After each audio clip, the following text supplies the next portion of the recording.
Hello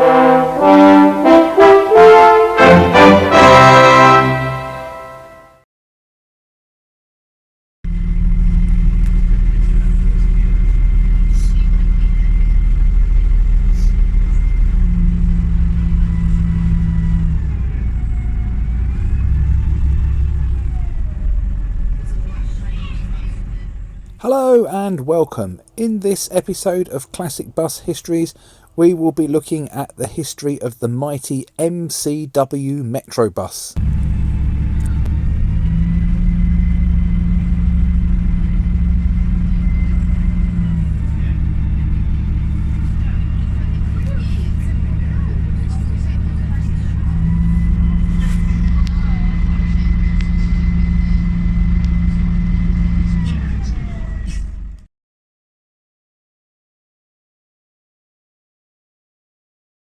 The story of the Metrobus, or at least the need for the Metrobus, starts way back in the 1960s.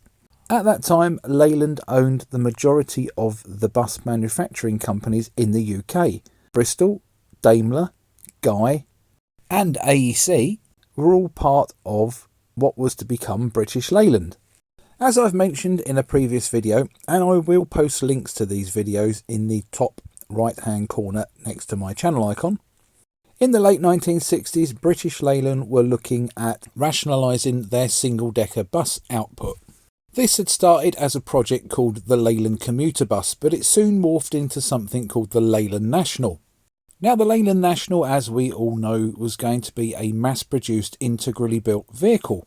And for operators who were used to specifying their own choice of bodywork, their own interior levels of trim, their own maquette, their own colour of paint, and their own engine, they were in for a bit of a shock. Everything about the Leyland National was standardised. The interior trim, the vinyl seating, the colour of the paintwork, and the choice of the engine. But more importantly, there was no choice of bodywork. Now, if the lack of choice had left operators feeling a little bit cold with the Leyland National, it was filling the non-Leyland owned body shops around the country that built bodywork on buses with cold dread. Long established companies like Alexander, East Lancs, Northern Counties and of course Metro Cammell Weymann could see their business dwindling away overnight. This ended up with Metro Cammell Weymann going into partnership with Scania, which resulted in the Metro Scania single-decker bus. Again, I will put a little link into a previous documentary I've done all about the Metro Scania. However, by the time the Metro Scania and indeed the Leyland National came into being, the trend was starting to move from single-deckers back to double-deckers again, aided by the fact that one-person operation was now legal in double-decker buses. This saw Leyland launch its Project B15, which initially was a double-decker form of the Leyland National, and had very limited choices when it came to bodywork, trim and engines. And again, as we all know, the B15 project ended up morphing into the Leyland Titan.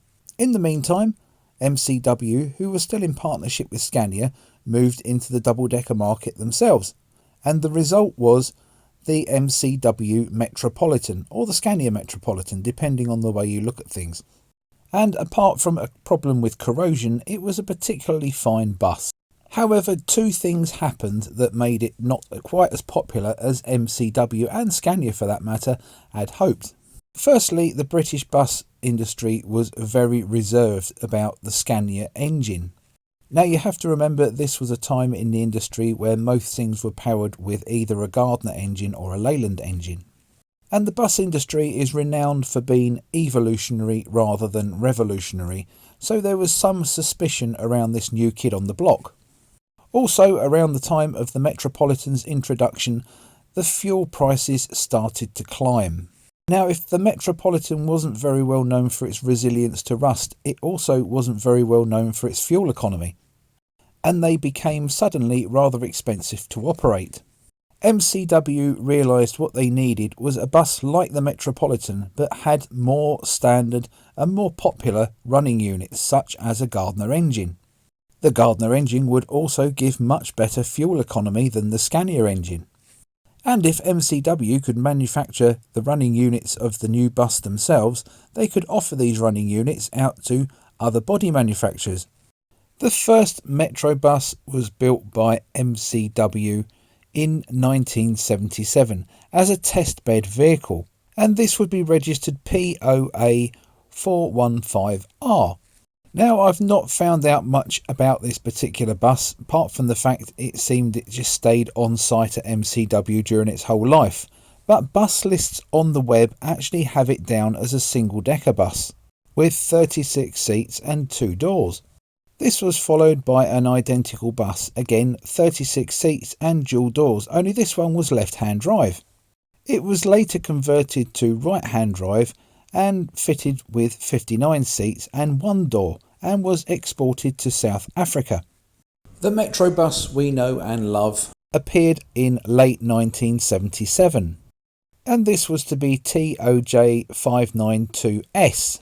Now, as I mentioned before, the Metro bus was to be semi-integral rather than fully integral, which meant it could be bodied by other body manufacturers.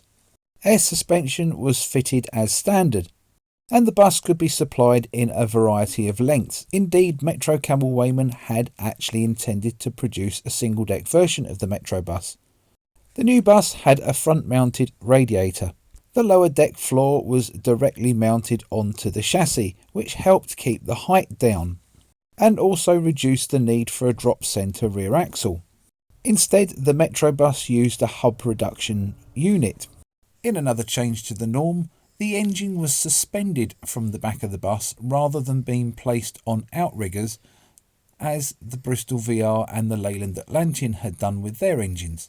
Power options for the Metro bus saw the Gardner 6LXB engine coupled to the Voith N851 fully automatic transmission, or the Rolls-Royce Eagle coupled to a GKN SRN automatic transmission. TOJ 592S toured various operators to demonstrate the capabilities of the new bus over the next few months. By January 1978, the first of many MCW Metrobuses for West Midlands PTE was being built, and that was SDA 831S, and this carried the fleet number 6831. Indeed, the MCW Metrobus was to prove very popular with all of the PTE fleets, with Greater Manchester Transport, Strathclyde, Tyne and Wear, South Yorkshire, West Yorkshire, Merseyside Transport, some of which were bodied by Alexander, and of course West Midlands taking examples. One of the operators that TOJ had been demonstrated to was London Transport. They purchased 1,440 Mark I Metrobuses between 1978 and 1985. In fact, they actually liked the Mark I Metrobus so much, they ended up taking it even after the production had switched to the Mark II Metrobus. Although London Transport did actually try the Mark II Metrobuses in 1984, when it bought 2 as part of its evaluation trials. London Transport's subsidiary Harrow Buses leased 29 Mark II Metrobuses, but after a few years they handed them back, and they popped up literally everywhere, these ex-Harrow Metrobuses. The London Transport fleet and the West Midlands fleet, which totalled over 1,100, were the 2 largest Metrobus fleets in the world. And undoubtedly the Metrobus's popularity with London Transport was helped by the production problems that Leyland was having with the Titan during the switch from production at Park Royal to Cumbria. Now, it wasn't just the PTEs and London Transport that ordered the Metrobus.